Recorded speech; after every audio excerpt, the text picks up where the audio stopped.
Thank you. Hey, I want to thank Pastor Raj and for having me here tonight, and thank Nate for putting this on. It's amazing to see this many men gather together on a Friday night. There's a lot of things you guys could be doing on a Friday night, but you chose to be here. And every time I do some kind of men's event, and when I pull in the parking lot, I just get motivated. I see Jeeps and four-wheel drive trucks, Harley Davidson motorcycles, and but somebody did drive a Prius tonight, so like, who's that guy? Like, did your wife let you borrow it to come here? You don't have to raise your hand. Like, I'm just kidding. So, yeah, it is. I mean, look around. This is truly incredible, and credit to Nate for putting this out, and credit to each of you guys for making the choice, the decision to be here, and not just to come here to hear my story, because I'm not really here tonight to share my story. I'm really here to share the story of Christ in my life, and a story that could be all of our stories, should we choose to step into the lives that He created us to live. I want to start off a time in Afghanistan when I was part of what's called a JSOC task force, a Joint Special Operations Command task force. I started off as a Force Reconnaissance Marine, which is special operations in the Marine Corps. And kind of the pinnacle of the special operations, if you get the opportunity to ever do that, is to go to JSOC and serve in that capacity, and that's what I had the opportunity to do. This particular day, it was, get a picture up here, give you an idea of what we looked like. I'm the guy without the square glasses on. And we wore civilian clothes so we could blend in the local environment. Often just worked with other local national Afghanis. And I was with one other guy. We were Dave, and Dave was a Navy SEAL. And we were in a Toyota Prado, which is like a Toyota 4Runner. Same vehicle, different name. And we didn't have much for weapons. We each had a pistol kind of tucked away in our waistband. And we were traveling on a road called Jalalabad Road into the eastern side of the capital city of Afghanistan, the city of Kabul. And as we were on this road, Jalalabad Road, we noticed behind us a Hilux pickup truck that was following us. And the pickup truck that was behind us was loaded with guys that looked like the Taliban. They had big beards, dusty clothing on, tribal clothing. They had AK-47 assault rifles, and even had a RPG, which is a rocket-propelled grenade launcher.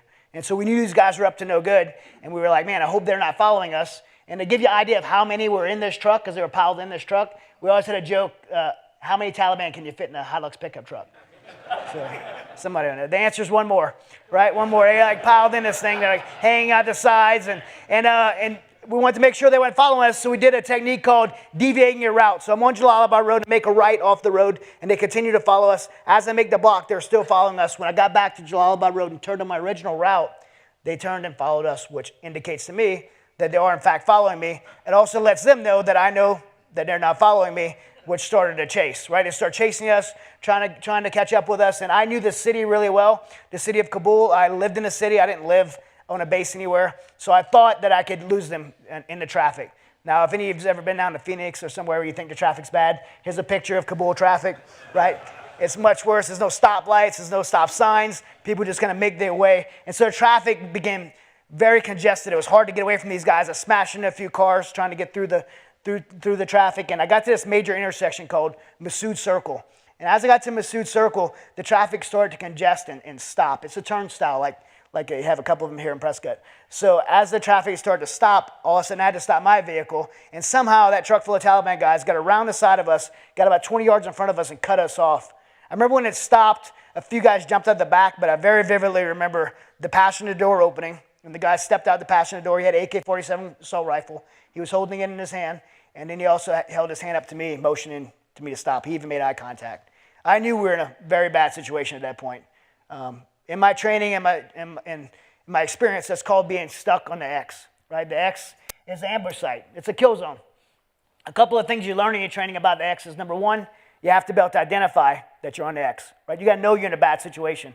And number two, you have to get off the X, right? You can't stay there or something bad's going to happen. You have to move. And so I'm so thankful for military training. I did exactly what I was trained to do. I had already trained for this scenario before. It's a roadblock situation. I have to execute a ramming technique. So I hit the guys and I aimed my vehicle towards theirs. And probably one of my favorite memories of Afghanistan is when I smashed in front of that truck. As it spun around, little Taliban guys like flying out the back through the air. Right? I caught a good glimpse of it. And the truck spun out the way and left a perfect pathway for me to get off that intersection. And as I was driving off, there was like one more obstacle. It's like this 100-year-old policeman, and he's in his perfect little pressed uniform, and he's blowing his whistle. He's going to stop me, right? He's like, beep, beep. I was going to run him over, man. There was like no way I was staying there. And I'm headed towards him, and what I love about Afghans is they always jump on a winning team. It's just how they survive for thousands of years of war, right? And so when he saw I was going to run him over, all of a sudden he's on my side now. He's blowing his whistle, stopping traffic, directing me off the intersection, waving me off. He actually saved the day that day and got us out of there. So I don't know where the guy's at, but I'm thankful for him. I don't know what would have happened that day if we would have stopped on the X, right? If we would have stopped on the third circle.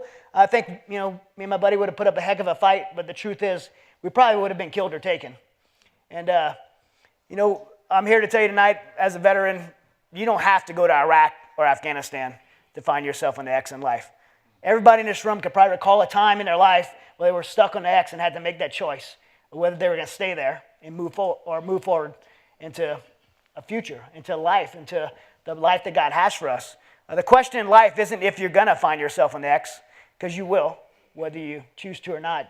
Life is not easy. You're going to find yourself in those X's from time to time. The question is, when you do, what will you do? Right? In my own experience of my life and the experience I have working with many other combat vets who essentially found themselves stuck on the X, dealing with combat trauma and hardships and veteran suicide, all these things that they're dealing with, I learned it really comes down to one thing, and that's a choice. A decision that we have to make, a choice that we have to make to decide whether we want to stay in the X's in our life and die, either literally or metaphorically, or move forward and press forward into the life and the promise that God has for us. The Bible has an incredible illustration of this in the book of Exodus, where God makes a promise to the Israelites. He makes this promise to take the Israelites out of multiple generations, hundreds of years of slavery and bondage, and lead them into the promised land. And God communicates this promise through an encounter that Moses has with God in the wilderness. And God tells Moses, hey, I heard the prayers of my people, and I'm going to set them free.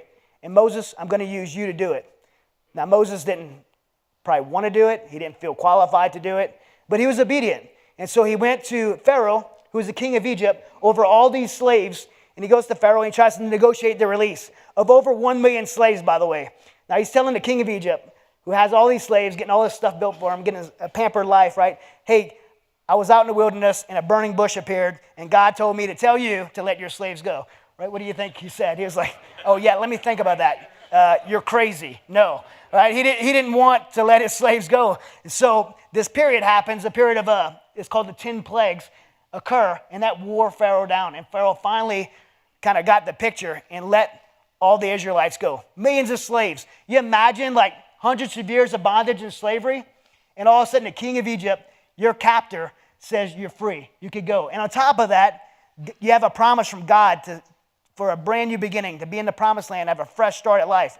These Israelites had to be so excited. They probably left Egypt, and the Exodus is what it's called. They probably left singing songs. They had to be so happy. And as they left, the first sign of hardship they encounter, their faith crumbles, and they find themselves on the X.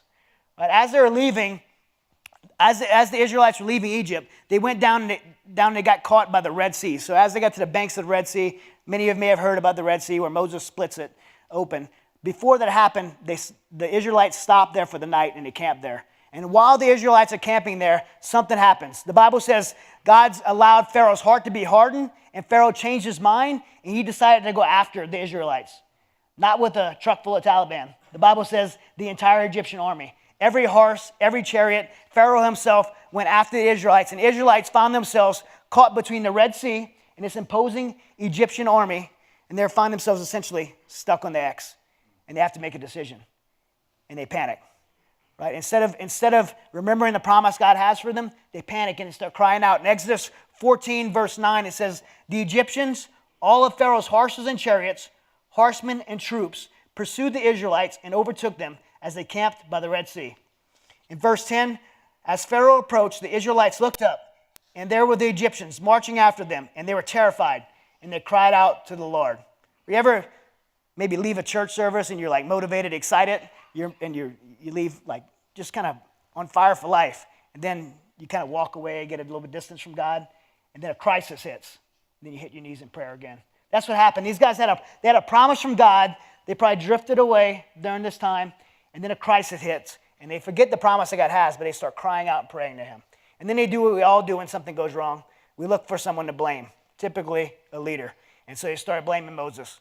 In verse 11 through 12, it says, they said to Moses, was it because there are no graves in Egypt that you brought us to the desert to die? what have you done by bringing us out of Egypt? Didn't we say to you in Egypt, leave us alone and let us serve the Egyptians? It would have been better for us to serve the Egyptians than to die in the desert. Essentially what they're saying is they'd rather go back and be slaves. Why? Because they got hard. It got hard, so they'd rather go back and be slaves to the Egyptians. But then Moses speaks up. He doesn't forget God's promise, and Moses reminds them of God's promise. In verse 13 through 14, it says, Moses answered the people and said, do not be afraid. Stand firm, and you will see the deliverance of the Lord that he will bring for you today. The Egyptians who you see today, you will never see them again. The Lord will fight for you. You only need to be still. And then God speaks. One of my favorite verses in the Bible. It's when God says, stop whining, right? He said, he didn't say to start praying. He didn't say to keep crying out. He didn't say even to be still. He didn't say a miracle is coming. No, what God said in verse 15, he says, the Lord said to Moses, why are they crying out to me? Tell the Israelites to move on. I love the King James Version. It says, God tells them to go forward. You see, they needed to move. They needed to get off the X. Like, why are you praying now? If you hadn't noticed, the Egyptians are coming and they're going to kill you. You have to go. It's time to go, right? That promise was already made to them. And there's a time to pray. I love praying. I pray a lot, right? But there's also a time that we need to be able to trust the promises of God, know the promises of God, and trust them. And when the day comes that we find ourselves on the X in our life, and we're not going to sit there and cry out to God in panic and fear and hopelessness, but we're able to move forward out of faith. Just like God had a promise for the Israelites, he has a promise for each of us. It's a promise to take us from slavery and off the X's in our own life into freedom and a purpose moving forward. In Jeremiah 29:11, that's the promise that God has for us. It's a promise to give us a hope in the future. It says, for I know the plans I have for you, declares the Lord. Plans to prosper you and not to harm you. Plans to give you a hope and a future. I wish I could say that I always moved forward when I found myself on the X in my life, that I even trusted or even knew the promises of God, but that's not the case. In 2007, I came home from my 8th and last deployment from Afghanistan, and I found myself diagnosed with post-traumatic stress disorder. I never seen it coming. I'll talk a little bit more about that. But as I came home, I had found myself essentially stuck on that X again, and I didn't follow those two simple rules. One, I didn't recognize, or maybe I want to admit that I was on the X because of pride or shame. And because of that, I made a choice not to move off of it. I chose to stay there for a period of almost 3 years, and it almost cost me everything. My problems in my life, this situation of PTSD in my life, it wasn't the catastrophic event that sidelined my life. My hardships in my life probably started much earlier than that. My family's a 3-generation Marine Corps family, something we're extremely proud of. My son Hunter is the 3rd one. He's on his way to Afghanistan right now as we speak. He's in Georgia, the country of Georgia, doing his final preparations, and here soon he'll be over in Afghanistan. So he's a Marine. I was a Marine. My father was a Marine, and he served in Vietnam. And when my father came home, he probably suffered with a lot of the same things I did, but didn't get the help that he needed. And so I grew up in a very dysfunctional home. My father was very angry, lots of alcohol, women, lots of physical abuse. And I don't mean spankings. I mean like fist-to-face physical abuse between me and my brother mainly. And my brother was a year older than me, and we would always talk about joining the military. It was kind of a childhood dream of ours. But we started talking about it would be a way for us to escape that lifestyle. And so when we were 13 and 14 years old, we started running and swimming, and we were pretending that one day we'd be in some type of special operations. About a year after that, when we were 14 and 15, my brother was shot and killed. And he was the closest person to me in my life at that time. The siblings in a dysfunctional home get very close. And it was devastating to me. I went into a very deep isolation. And in that isolation, I kept that focus on joining the military. I kept training, kept running, swimming, preparing myself. And that's what I did in that kind of hopelessness and despair, that hurt and that isolation. I just prepared myself for that job. When I was 17 years old, I had a really, my life was really sideways. My father had left. I was living on my own since I was almost about 15 years old. And a Marine Corps recruiter named Staff Sergeant Brown had stepped into my life and helped me he kind of had a compassionate heart for my situation. He helped me get in the Marine Corps without even a high school diploma. And I'll always be thankful for him because he really gave me that second chance at life. I made a promise that I would get my GED the first year of Marine Corps. I did, and here today I have an MBA. I can't even spell MBA, but I have one. But anyways, I knew at a young age, like, this was a brand new chance for me, and I totally embraced it. I wanted to be a recon Marine that first year. I tried out. If you guys know much about it, it's 85% attrition rate. It's a very difficult job to get into, especially your first try at that young age. And I made it in. And that first 4 years, I trained all the training you could do for that job. Met Kathy, my wife. We meet up by the table out there. We've been married 23 years. We began our family at that time. And I just wanted to do my job. And I was very fortunate. I think back now how eager I was to go do my job as a recon Marine, but I realized how fortunate I was when I finally did go to combat.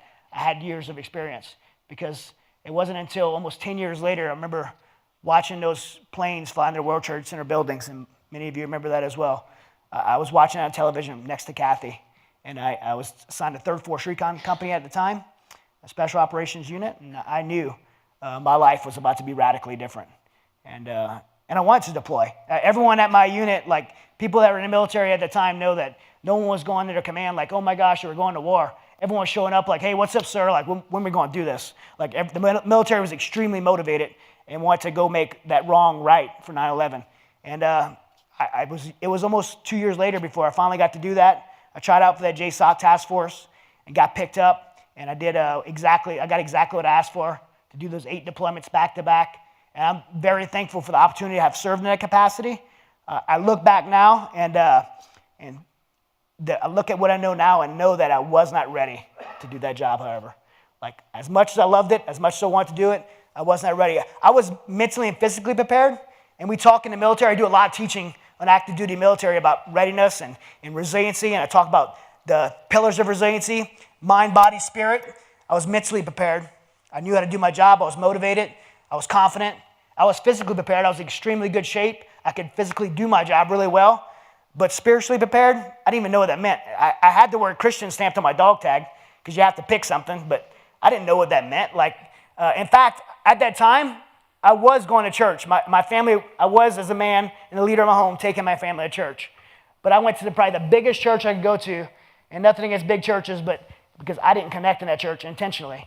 I went to a place that I could hide. I could bring my wife to that church, right? And she's going to be like, exactly what we wanted. She's going to be the virtuous woman. She's going to be loyal and faithful, like all the things that you want of a wife. I was manipulating my family. I was bringing my wife to church for my benefit. My kids would go to Sunday school and get taught biblical principles and character and discipline, and maybe they'd be better and I wouldn't have to beat them so much, right? Like, I get all the things that we want as men out of our family. They're going to get that from church. But like for me, like I was not going to engage in like these guys on a softball team. Like that wasn't going to be me, right? I wouldn't have been to your 6:30 Bible study.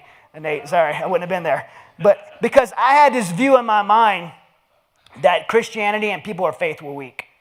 And I thought men of faith, men in the church, were weak. And, maybe there was some truth to that. Maybe that the men in the church, people I had seen as example, Christian men, wasn't being men of courage. They weren't being men that would stand up for things that are right. And so I had this view of Christian masculinity. And so I'm in Afghanistan, and I feel like there was a moment where I actually intentionally made a choice to where I felt like I had to choose between being a man of faith, being a Christian, and being a warrior. And it was a very clear answer for me. Like I was going to choose to be a warrior. I could do that later. I could do that when I get older. Like I can't do that now because I have to do these very difficult things. I have to do this very hard job, and I can't let that cloud my judgment right now. This is something I could do later on in life. And I made the decision. And let me tell you, if you don't get anything other than this tonight, guys, there's no bigger lie of the enemy than somehow that men feel they have to trade their masculinity for their Christianity. Because I'll tell you firsthand, there's no one more courageous on the battlefield, I've seen both, than men of faith. No one more strong in this world than men of faith. If not for men of faith, who's really going to stand up in our communities in this nation? And God knows we need it right now to stand up for the things that are right, if not for men of faith. There's nothing unmasculine about men of faith. In fact, there's nothing more masculine on this planet than strong men of God who will stand up for and fight for the things that need to be fought for, right? And I wish there would have been some man in that church that would have pulled me aside and grabbed me by the back of my neck and told me that truth, because it would have saved me and my family a lot of pain. And I went forward with intentionally putting God out of my life, and it left a giant hole inside of my heart that over the next years I filled with hate and rage and anger and bitterness, and a darkness came over me like I didn't live on a base, like I said. I lived out in town in the community. I lived in these people's homes. I ate dinner with their families. I played soccer with their kids. And I heard the story of what the Taliban had done to these people before I got there, what they did to the women and children. Quickly, my patriotic, retaliate for 9/11 changed to, helping these truly oppressed people, these people that had been just brutalized throughout their life. And who hated the Taliban the most and the people I worked with were the Afghans. They hated the Taliban. And all the guys on my task force to work with, the operators, we all hated the Taliban, and we worked in this kind of Viking mentality, complete, just crush them, ruthlessly. They were you look at them like they're just evil, and they are evil. But that's how we operated, and it worked really well. To have that kind of vicious mentality in a place like Afghanistan, doing a job like we did, it worked really well, and we were extremely successful. But where it didn't work was when I come home 24 hours later, my wife's picking me up from the airport, and I have to be like Mr. Rogers, like the friendly neighbor and a husband and wife. I couldn't flip a switch and turn that off and be somebody else. I was still that intense kind of lunatic guy. That's who I was. And now I'm in a home with my wife, who's happy to see me, and my kids that are, pulling at my pant legs to be with them. I couldn't do it, and I'm ashamed to say every time I come up and speak to them in an event like this, but the truth is my family was not in a safe place, and it wasn't in a happy place. My family was walking around in eggshells, worried about anything they said that would set me off, and I'd throw temper tantrums like a 15-year-old child and punch things and break things and scream really loud and intimidate my wife and children. That's how I behaved. And that was normal in our home. In fact, I'll share a story with you that I always want to share because it just illustrates the point of how I was being at this time. My daughter was so excited I was going to be home for her birthday. And I'm coming home from Afghanistan, and that should have been a special moment, and it was for her. And she's very opinionated. She still is. This is who she is, right? But she didn't like the icing on her cake. And I just flipped out, and I grabbed a handful of my little girl's birthday cake, and I threw my little girl's cake against the wall and destroyed her party. I remember thinking at the time, who does something like that? What kind of dad does something like that to their daughter and their daughter's birthday? That was me. I did. I did that all the time. That was how I behaved all the time. And when I started realizing that, I started distancing myself, really building a wall between me and them, just separating myself from them because I didn't want them to endure that. And I tried to be gone as much as possible. And over time, that anger started turning into this anxiety. I knew what it was at first, but I didn't want to admit it. But as the anxiety started, my arms would go numb. My face, my cheeks would go numb. I feel like my throat was swelling shut. Sometimes I felt like I couldn't breathe, like I was going to lose my breath. I'd feel like I had a 1,000-pound weight on my chest, and my heart was just going to stop. I knew these were signs of anxiety. I didn't want to admit it or ask for help because I knew the guys in this little small special operations task force I worked with, they would think I was weak, and I wouldn't be able to do my job anymore. So I just kind of tried to push it down and keep doing my job. Over a period of time, those symptoms got worse. The physiological effects started overtaking me. I started having almost these out-of-body kind of experiences where I feel like I could almost see myself from a bird's eye view. And then I'd wake up out of a fog, sometimes for a day, sometimes 2 days. It started getting further and further apart. At the very end of my deployments, some things that went really wrong. I had several guys, 10 Afghan guys that worked for me. You might think they're not as close to me because they're not Americans, they're Afghans, but they were. I lived with them for 10 years. They were my brothers. And they were all captured and killed.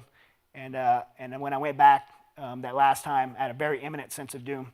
I knew something was bad was going to happen to me, and I was moving forward knowing that, with that knowledge, something imminent is going to happen to me and the people closest to me. And so things got worse. I woke up kind of like this fog, and I couldn't remember really a 2-week period. And when that happened, I realized that I wasn't only putting myself in danger, but I was putting other people in danger. And so I finally said something, and I spoke up for what was going on with me. I was brought home, and I was put before a clinical psychologist, and I was diagnosed with PTSD. At the time, I had never heard of PTSD before. It was an acronym. It sounded like something I contracted. So I was like, okay, well, give me a shot for it and send me back overseas. But obviously, it was something much more serious, post-traumatic stress disorder. I hate that word disordered. In fact, I was really privileged this week to work with the local fire department, Central Arizona Fire this week and talk about PTSD and what it is and what it isn't. It's not a disorder, but the symptoms of it were very, very real. And I could tell you firsthand, the symptoms had hit me, head on, me and my family.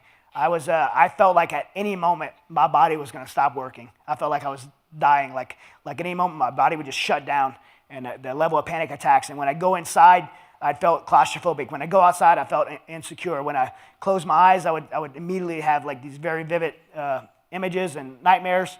And when I took the medicine that the doctor was giving me, I felt like I was a zombie, and I felt like the medicine was harmful to me. So I was in a very hopeless, very desperate situation, and I really didn't know what to do moving forward. It was my wife and my counselor that was really working together, trying to find something for me to do, that they encouraged me to get on the mats and do martial arts, do jiu-jitsu. I'd say I've been doing it since I was little, but I'm still little, so I've been doing it since I was 5 years old, right? When I was 5 years old, my mom and my grandmother didn't know what to do with me, so they brought me to martial arts school, and I started off in judo and traditional jiu-jitsu, and I did it my whole life. And at this time that they're encouraging me to do this, I was already fighting professional MMA on the side. I had been doing it collaterally on the side from the military. I was undefeated, so I was pretty successful at it. And so it was something that I was a little scared to do because of the way I was feeling physically. But when I got on those mats for the very first time, I'll tell you guys, I felt like I found a cure. Because for me, doing jiu-jitsu, I can't think about anything outside of jiu-jitsu while I'm doing it. I have to be focused. So my buddy's he's gonna choke me, right? I have to pay attention. So it was really healthy for me. And I'll tell you, it still is something really good for me. But you could have a medicine for something that you're sick, right? You could have a cold, right? I could take a medicine for having a cold, but you could abuse that medicine as well. And that's what I did with this. Jiu-jitsu could have been helpful for me, but I took it out of context. And again, I still love jiu-jitsu. I think it's helpful. I do it every day that I can still. I try to train as much as I can. Ministry, Pastor Roger will tell you, ministry is very hard, very stressful. When I have a bad day at work, I go to the gym and I find like some 19-year-old stud and I choke him out. Like, it makes me feel better, and I get back to going out and sharing the gospel. Like, there's no better time to share Jesus than when you're strangling somebody. Right? But, I took this thing that could have been helpful for me, and I totally abused it. I spent 10, 12 hours a day in that gym training or coaching. I started doing it full-time, opened a school, and my school had like 1,000 students in it, which is, from a business standpoint, is very successful. We were the biggest Brazilian jiu-jitsu school in the country at the time. And then I started fighting again professionally, and I did really well. I ended up being ranked number 1 in the U.S., number 6 in the world as a professional flyweight. I won a world title belt. I fought in some of the biggest shows on pay-per-view and on HBO and Showtime and NBC Sports and HDNet. I fought in all these big shows, and I gained a lot of people around me, but the people that were around me were people that just told me everything I wanted to hear and not what I needed to hear. I was still struggling. That success on the outside looked like I had pulled it all together, but honestly, it was this really fake facade of success, because underneath it all was still a broken family. My wife and children were still walking around in eggshells. I was still having these panic attacks. I was still not able to sleep at night. I was still on and off of medication because I couldn't decide if I wanted to be on or wanted to be off. And my marriage was totally falling apart. I'd say most nights I'd sleep in the gym or at a friend's house, sometimes in my kid's bedroom. The probably loneliest place I've ever been is not being apart from my wife in Afghanistan. It's being in my own bed with my wife and I's back turned toward each other in a dead marriage, because we both believed our marriage was completely dead. And I'm 5'3", big cauliflower ears, not a very handsome guy, but it doesn't take long when you're in a sport like that and have all that attention in a sport to be able to walk out on your family with other women. And I didn't care. I was really reckless with relationships with other women. I ended up in an affair, and I knew my wife knew, and I just didn't care. I didn't care how it made her feel. I didn't care what it would do to my children. I remember sitting my wife and children down and telling them that we were getting divorced and that everything was going to be better, right? You're not going to have to hear the fighting anymore. You're not going to have to go through this anymore. It's going to be better. It wasn't going to be better, guys. My wife and my children were devastated, but I chose to do it anyway. And as we sold our home, we moved into 2 separate apartments with 12-month leases. I'll tell you that to tell you the level of commitment we had. We both signed 12-month leases. My wife filed for divorce, and we were kind of moving in different directions in life. But my wife and I had 2 very different reactions. My wife went into a church, a small community church, and she got plugged into.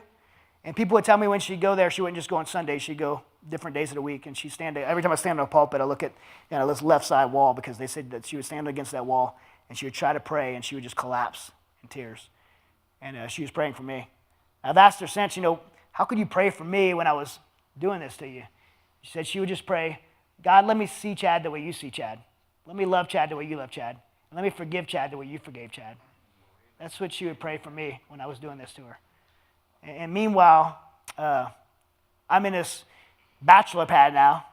Like, I think within 2 days I had it all like decorated out, and I'm like, man, I'm done with this. I got my own life now, and I got this big fight on Showtime. It was the biggest fight of my career. It was in the Toyota Center, which is like 12,000 people, and I'm like super excited about this fight. All these people were like lifting me up and around me, and I remember when I won that fight, and it was a hard-fought fight. I remember like he was battling out, and my hand got raised. I remember just having this thought, because my wife had been there for my other fights. Like, there's 10,000 people in here, and no one person that's not here is my wife, like Kathy. And I don't even know if I wanted her there tonight, but I can tell you the reality it brought to me was like, I just fought, I got knocked down twice in that fight. I remember like swinging for the fences, like just fighting so hard to win. I fought so hard to get another notch on my record. And meanwhile, my wife's at home, and I'm not willing to fight to pull this thing together. And that reality led me going back to my apartment and feeling very alone, even though I probably wasn't alone at the time, but I felt very alone. Like all everybody cared about was being part of that fight. Now that fight's over, and now I'm alone. I remember processing it all and thinking, like, before I thought, everyone's an idiot. Like my dad, the military, like people, not the military, people in the military, like my wife for never understanding what I went through. Like, everyone's an idiot. And it's true, there's a lot of idiots out there, let's be honest, right? But like in this situation, like I was the common denominator, like it was me. And when I came to that realization, like it was me, I thought, well, my wife and kids are hurting, I hurt them, like I'm the problem, so if I could eliminate myself from the situation, they're gonna be better. So my family might be sad without me, but they're gonna be better off. And that hopeless thought, if you guys don't know, that hopeless thought finds a home in the hearts of about 22 veterans every single day, 22 a day. And I remember I would sit in my closet with my pistol in my hand. I'd put my family's pictures out, and I would try to build up the courage to pull that trigger. And what kept me from doing it, one, I don't think I had the courage to do it, but I was trying to build it up. What kept me from doing it, though, was that I knew the only person that had a key to my apartment was my oldest son, Hunter. And I knew my son would be the one that would have to either find me or let someone in to find me. I didn't want my son to find me that way. So I remember thinking, like, can I make it like an accident and whatever. So I was sitting in my closet with this pistol trying to play this out, and I heard a knock on my door. And it was my wife, Kathy. She didn't know, but she inevitably saved my life that day. As I answered the door, I started an argument with her. I don't even know what we were arguing about. It was just really me just being a jerk to her. And she asked me a question that radically changed my life. She asked me how I could do everything I did in the Marine Corps. We were 17 and 18 years old when we met. I was becoming a recon Marine when she met, so she saw me graduate BRC recon school. She saw me do all these schools that I went to, these very difficult schools and training, and these deployments, like the way we train for these deployments and the crazy missions that we do overseas. She was exposed to all that and the amount of discipline it took to achieve those things professionally. And then she saw the MMA fights, like cutting weight for these fights, like is insane. Like I lose like 35 pounds. I'm not a big guy. Like how much weight, like the discipline it takes to do that. If anybody's ever done like low carb, like you just crave that crunch. Like you just want that crunch. Like I love Doritos, and like I really love Doritos when I'm cutting weight. And my kids have like no respect for the weight. They wrestled, so they know. So they just like taunt me with food and stuff. But I'd have like so much discipline. Like when I'd be like alone in my house, have like a Dorito, I wouldn't even bite it. I wouldn't even lick the nacho cheese off the back. Like that level of discipline. My wife had to observe like our whole life. And so she's like going through these things, like how could you do all of that? And when it comes to your family, you'll quit. And I don't know about you, men, but there's no more soul-cutting word to me than to be called a quitter. And she was absolutely right. Like I had been successful at professional things in my life. When it came to the most important things, being a husband, being a father, being that young 17-year-old kid that raised his hand, and this Staff Sergeant Brown like fought for me to get in the Marine Corps to give me a second chance at life. Like I had quit on all those things, including my own health, including my own will to live. And it was time for me to make a change. It was time for me to get back in the fight because of this challenge that my wife had given me. I didn't know how to do it, but I knew I couldn't do it alone. And so I asked my wife, is there someone at this church you're going to, some man at this church you're going to, that could help hold me accountable to this decision? And so she introduced me to a man named Steve Toth. I met him at a Starbucks coffee shop. Steve wasn't in the military.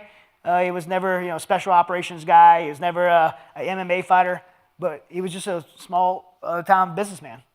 And he was the elder at our church that happened to be on call. But Steve had the perfect gift to help me. He has ADD, like really bad. Like if he left this event, he wouldn't walk to his car. He would run because walking is like wasting time. So he's like very impatient. He has a problem. Well, the reason this was a gift for me is because I was so manipulative at the time. Like not only do I have that characteristics at the time of being manipulative, but the government had spent thousands of dollars to train me to be manipulative. So I would have said all the right things to Steve, but he didn't have the patience to hear it. In fact, I had written a 5-paragraph order. Like for those in the military, it's called a 5-paragraph operational order. Like kind of get my life straight order, thing that I wrote, and I was like super proud of it. And I sat down across from him, and probably I had a real smug look on my face, and I slid it over to him. I was like, hey, check this out. Like, I'm going to fix things. Right? You're going to tell my wife that I'm doing a good job? That's kind of like what the conversation was like. And he put his hand on that thing and slid it right back over to me without even reading it and told me I was going to fail. I remember being like ticked, like I want to throw my hot coffee in his face. Like, who is this jerk? Like, I just put all this effort into this. I'm trying to show you this thing, and you're telling me I'm going to fail? And he tapped on that thing, and he said, if this doesn't have anything to do with your relationship with God, I'm not going to waste your time, and I'm not going to let you waste mine. And guys, at Mighty Oaks, which is the ministry I run for veterans, we have a kind of a core saying, if what you're doing isn't working, then why not try something different? Right? If what you're doing in your life isn't working, then why not try something different? I tried everything. I tried the pills. I'd been on the medication, right? I tried the counseling. I tried the MMA and jiu-jitsu, the sports stuff. None of those things worked. It was time for me to try something different. And so I thought, what do I have to lose? I could give this guy a chance. And I surrendered my life to Christ. I didn't really know what I was doing. I didn't know how. I thought I knew what faith was before. But beyond that decision, Steve mentored me for an entire year in biblical manhood. And what I discovered when I had tried everything else before, what I discovered was when I simply made the choice to step off that X in my life and align my life with the life that God created me to live, everything changed. Everything radically changed in my life. Beyond that decision of doing that, I started seeing restoration in my family, and I started discovering some things. One of the things I really discovered more than anything else was that the incidents in my past, as bad as some of those things may have been in my childhood in Afghanistan, the losing friends and things like that, like some of those things may have been pretty bad, but those things didn't lead me to being in that closet with a pistol in my hand. What led me there were the choices I made in response to those things. And I never lost control of the ability to choose my future moving forward. And as cliche as it may sound, it was like an epiphany in my life that I realized I didn't have to let my past define my future. I could choose differently moving forward. And I did. And through that process, I found restoration in my marriage, in my relationship with my kids. I found hope for the first time in a very long time. And I found what I had wanted or probably needed most, and that's purpose. Mark Twain says it like this: the two most important days in a person's life are the day that they're born and the day that they find out why. For me, when Steve introduced me to the life that God created me to live, I felt like I discovered why I'm here. And as much as I love my military service, as much as I'm very proud of my military service, that's not why I'm here. That was a job. It was a good job. It was a lot of fun. But that's not why I was created. Right? MMA, jiu-jitsu, I still love it. It's fun. It's great. I'm glad it's part of my life. But that's not why God created me. When I discovered why God created me, I felt like I discovered my purpose. And when I finally stepped off that X into that life that God created me to live, I got to live out that purpose. And honestly, it's being here with you tonight. It's sharing with others what I discovered. You see, when I was going through that darkest moments of my life, I thought I was the only one. I remember thinking like, no one could possibly feel like me, right? No one understands. No one could feel so hopeless they don't want to live anymore. No one could be closing their eyes at night and seeing the things that I was seeing. No one could, his marriage could be so bad that they feel like they're trapped in this marriage. Like no one could possibly feel the way I feel. And the truth is I wasn't the only one. If you just segment the veteran community, there was 22 veterans a day taking their life. Worse than me. The divorce rates on some of the bases at Camp Pillen, for example, is 80%. I wasn't the only one. There was other people struggling just like me. But here I am now on the other side of this thing, and I had been given the cure. Right? It was like if I was dying of cancer, like I had been diagnosed with cancer, was dying, and this guy Steve gave me the cure. Like I didn't want to share it. I felt obligated to share it. I had to share it, and I felt compelled to share it. And I still do to this day. And my wife and I decided we were going to share it, and that's when we started the Mighty Oaks Foundation.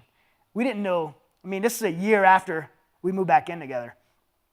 We didn't have any business starting a nonprofit ministry a year after we moved back in together. But we felt, just like Moses, we didn't feel qualified, but we felt called, and we felt that we had to be obedient to share this. We didn't know what we were doing. People thought we were crazy. And I look back now, and we absolutely were crazy. We had no business. We didn't know what we were doing, but I'm so thankful we did. I'm so thankful we did because I look at where we are now. You know, this was 2011, and here we are, 8 years later. And I've been able to speak to over 110,000 active duty troops by invitation from commanding generals and bases. Next month, I'll be in Germany speaking to Marine Forces Africa and Marine Forces Europe, speaking to thousands of troops, telling them the message I wish someone would have told me when I started that journey, that you don't have to trade your faith to be a warrior in the battlefield. Actually, if you want to be a strong warrior in the battlefield, if you want to be resilient, if you want to be able to do this job right and want to be able to bounce back from this job, then you need to have that relationship with Christ. You need to have that faith. And I'm so thankful I get to do that. And these books that we were showing you, I think we gave 75,000 books away just last year to active duty troops. And we have our legacy program, which is 1 week program, and 1 week intensive that we get to bring warriors to. On the active duty, the military sends them on active duty orders to us, which people said would never happen because we're a faith-based organization. It happened immediately. Like we get active duty on orders to us. We get people from the veteran community. We run 30 of those 1 week camps a year. We have 2,400 graduates and have one of the highest success rates at combating suicide of any organization like it. And we're doing it simply by teaching men how to align their lives with the lives they were created to live.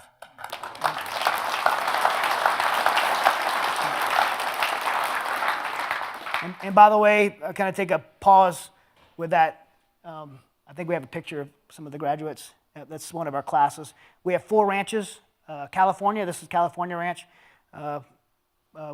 We're very blessed. There's 25,000 acres with about $10 million facility that was built exclusively for us. We have Ohio, Texas, and Virginia, kind of same scenarios. And so these guys come free of charge. We even cover their travel.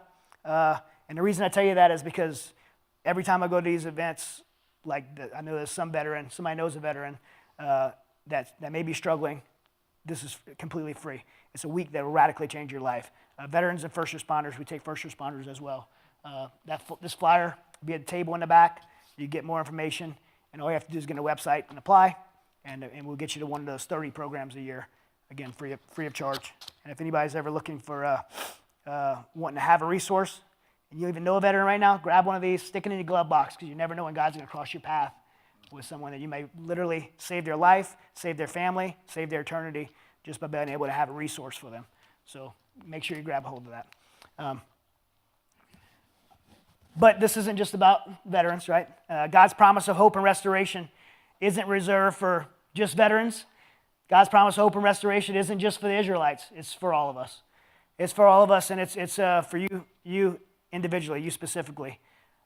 There's a million ways in this world that you could be hurt. A million ways that you get off track in life. A million ways that you could find yourself on the X in life. But I'm convinced, beyond a shadow of a doubt, that there's only one way to get well. Only one way to step into the purpose you're created to have, and that's through a relationship with Jesus Christ. Right? And if you don't have that for you right now, then as you face the X's in life, and I wish I could tell you there's another way to move forward, but I've seen a lot of hardship in my own life in the program working with these warriors. Outside of a relationship with Christ, I see guys continue to try everything else, just like I did, and continue to fall short over and over and over. And so I'll ask you the same question that I had to ask myself. If what you're doing isn't working, then why not try something different? Why not give it a shot to step into a life that you were created to live and have a relationship with the person who created you? You know, life is hard. I mean, anybody's been around a little while, and I see I'm not the only one balding and graying in here, right? Life is hard, man. And we're going to find ourselves on the X from time to time in our life. And when we do, we have to know that God didn't just create us. He created us with a plan. He created us for a purpose, and it's a good one. And so whatever action you may be on in your life, whatever you're struggling with, the list could be long, right? You could be struggling with personal things like anger and depression and fear and selfishness and laziness, addiction, right? Loneliness or lack of purpose. Whatever you're struggling with, whatever it is, know that God has a promise for you. Jeremiah 29:11, for I know the plans I have for you, declares the Lord. Plans to prosper you, not to harm you. Plans to give you a hope and a future. That's for you. That's for me. The only thing that keeps us from it is our decisiveness. If we're going to make a choice to step into that plan. That's the only thing that will keep you from it. It's choosing to stay out of a relationship with him. Sometimes that promise, it'll lead you to your knees in prayer. And other times, I pray it gives you the very faith you need to move forward. Can we pray?